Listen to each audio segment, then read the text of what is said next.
परीक्षा नहीं हुई, लेकिन आज नहीं तो कल होगी। ये कोरोना महामारी आज नहीं तो कल जरूर खत्म होगी। स्कूल कॉलेजेस कभी ना खुलें, ऐसा नहीं होगा। अभ्यास करते रहोगे तो कोई पछतावा नहीं होगा। कोरोना महामारी के चलते इस समय स्कूल और कॉलेजेस बंद पड़े हैं, जिसके चलते विद्यार्थियों में पढ़ाई के प्रति लापरवाही देखी जा रही है। इसी को देखते हुए से मुंबई के एक स्कूल में हमारे पुराणों में लिखित एक कहानी सुनाई गई और विद्यार्थियों को इस कहानी के जरिए एक मैसेज दिया गया, एक सलाह दी गई। कहानी ये थी कि एक बार भगवान इंद्र किसानों से नाराज हो गए और उन्होंने घोषणा कर दी कि 12 साल तक बारिश नहीं होगी, आप फसलों को नहीं उगा पाएंगे। भगवान इंद्र से किसानों ने विनम्रता पूर्वक विनती की। किसानों की विनती को देखते हुए इंद्र ने बड़ी चालाकी से बारिश न होने का सारा श्रेय भगवान शिव के ऊपर डाल दिया और कहा कि बारिश तभी संभव है जब भगवान शिव अपना डमरू बजाएंगे। लेकिन इंद्रदेव भगवान शिव के साथ पहले ही गुप्त रूप से चर्चा कर चुके थे और उनसे किसानों के साथ सहमत नहीं होने के लिए भी अनुरोध कर चुके थे।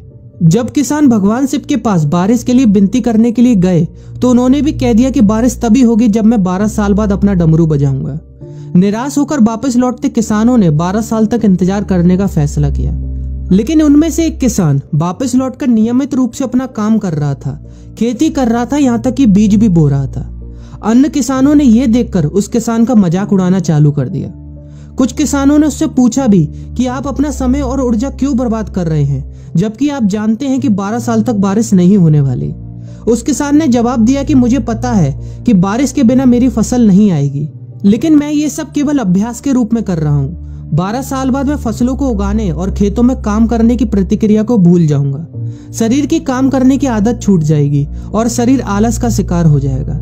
इसलिए मैं अभ्यास करता रहता हूँ कि जब 12 साल बाद बारिश होगी तो मुझे काम करने में मुश्किल नहीं होगी। जब इस किसान की यह बात पार्वती जी को पता चली तो उन्होंने भी चिंतित होकर शिव जी से कहा, आप भी 12 साल बाद डमरू बजाना भूल सकते हैं। यह सुनकर भगवान शिव भी चिंतित हो गए, इसलिए कहीं वो डमरू बजाना भूल तो नहीं गए, इसकी जांच करने की सोची और अपना डमरू उठाकर बजाने की कोशिश करने लगे।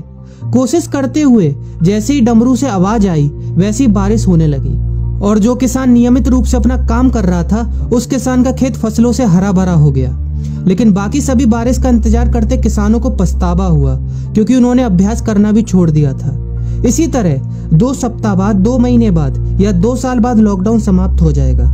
कोरोना महामारी भी खत्म हो जाएगी। इसे घूरने या इस महामारी के खत्म होने तक का इंतजार करने से बेहतर है कि आप जिस कक्षा में हैं या जिस अगली कक्षा में जाने वाले हैं उसका अध्ययन करें। पुस्तकों का अध्ययन करके अपने कौशल को तेज करें। आपके पास जो ज्ञान है उसे और बढ़ाएं। इस समय का इस्तेमाल करें और ये सोचें कि आप और भी बेहतर कैसे कर सकते हैं, क्योंकि डमरू कभी भी बच सकता है। इसलिए अभ्यास करते रहें। अभ्यास ही गुणवत्ता का सार है। अभ्यास ही है जो आपको किसी भी क्षेत्र में पूर्ण बनाता है। अगर आप अपनी पढ़ाई के प्रति लापरवाही छोड़कर अभ्यास करते रहेंगे तो जब काम करने का समय आएगा, जब भी परीक्षा देने का समय आएगा, तो आप हर चुनौती और अपने हर क्वेश्चन का जवाब देने के लिए तैयार रहेंगे। अपना ध्यान रखें और अपनों का ख्याल रखें, क्योंकि कोरोना भी गया नहीं है। घर पर ही रहने की कोशिश करें ताकि आप भी और अन्य भी सुरक्षित रहें और नियमित रूप से अभ्यास करते रहें, क्योंकि डमरू कभी भी बच सकता है। वीडियो अच्छी लगी हो तो वीडियो को लाइक और अपने फ्रेंड्स के साथ शेयर करना मत भूलिएगा। और अगर आप एक पेरेंट हैं तो आप भी अपने बच्चों के साथ इस वीडियो को शेयर करना मत भूलिएगा।